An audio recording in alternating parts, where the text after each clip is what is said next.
Hello everyone, I'm Jessica Maldonado-Mendoza. On behalf of my collaborators, I'm going to share the poster named Interleukin 13 as Osteoregulatory Marker in Periodontal Disease.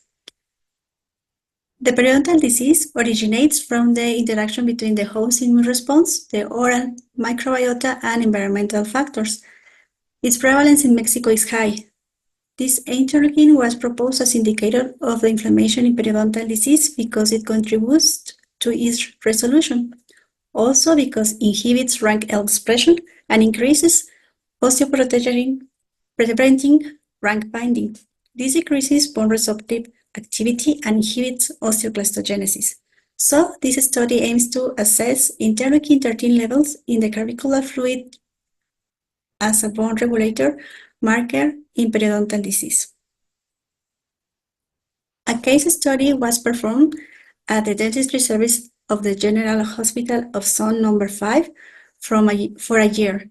The protocol was approved by the respective committees and the Federal Commission of the Protection Against Sanitary Risks. 39 subjects with no comorbidities and diagnosed with gingivitis and periodontitis were included. Patients with non-steroidal anti-inflammatory medication therapy, active infection, hypersensitivity, or asthma were excluded, and all subjects signed an informed consent form.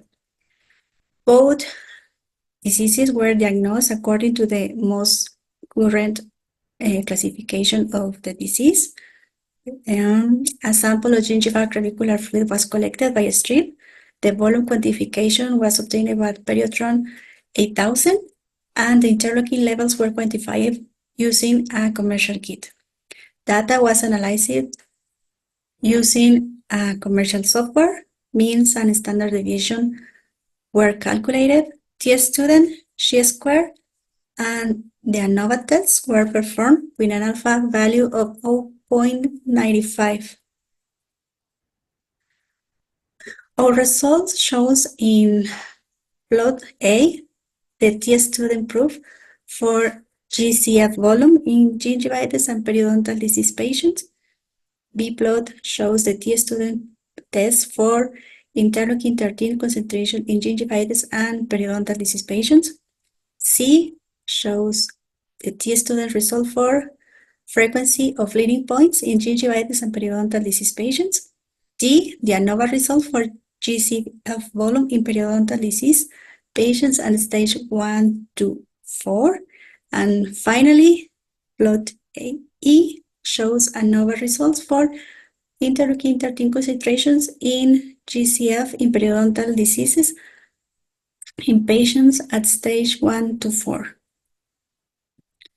With these results, we can conclude that interleukin 13 can be proposed as a bone regulator biomarker that allows differentiation between both diseases, since saturation of this interleukin were observed in different diseases and in different stages. However, more trials are needed to evaluate the impact of this biomarker in the diseases and also to understand in a better way its role.